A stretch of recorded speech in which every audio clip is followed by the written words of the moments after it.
So you have a BMW E90 and it's not starting. You replace the battery, you replace the starter motor, maybe even a module, a cast module, something like that, the key, maybe even the steering wheel lock, and it's still not started and you can't figure it out. I'm going to tell you what to check for next and what's most likely your problem that most people miss. So guys, we're talking about two different things here.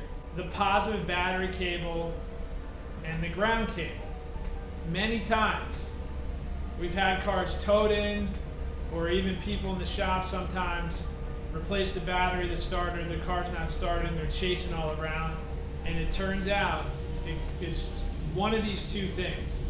Either, especially on the E90s, there's the red positive battery cable that goes from the battery all the way in the back of the car, all the way up to the front of the car for the starter and the alternator.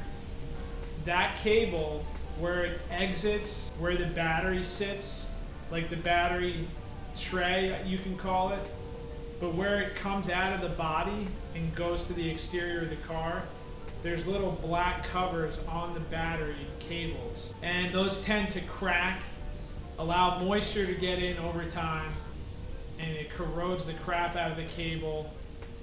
High resistance causes a huge voltage drop, and that's your cause for why the car's not starting. That whole battery cable would need to get replaced. So that's something to keep an eye out for. The best way to check for that is just doing a voltage drop from the positive battery clamp on the terminal, the positive battery terminal, to the jump post, the jumper positive battery post under the hood. You do a voltage drop on that wire while you're trying to start. You could check resistance as well, but the best way is to do the voltage drop while someone's trying to start it. You look at your meter and see how much voltage is getting lost in that voltage drop. The next thing, engine ground cables, the main engine ground. A lot of BMWs, they have this issue, the main battery ground cable, it corrodes.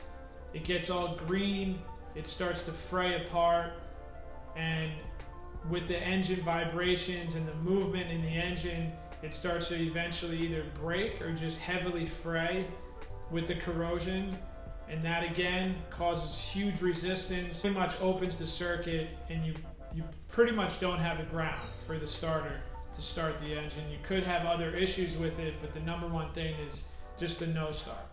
One way to check for this, easiest way, is if you have some jumper cables, clamp one end onto the oil filter house, somewhere on the engine block, the black cable, engine block, the other side of the black cable to the engine ground post on the body, connect it, give them a little wiggle, make sure they're tight and making good contact, and try to start your car.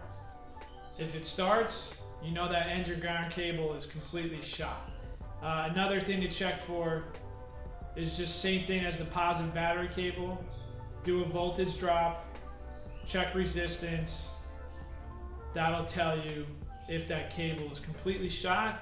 And obviously, as always with anything, do a visual inspection on the ground cable. Sometimes you look at it, if you poke it, the thing just turns to dust. That's when you know that's your issue, when the thing just frays apart and completely just comes apart when you touch it. Yeah, this is just a quick tip. I see it too many times, and that kind of goes for a lot of BMWs.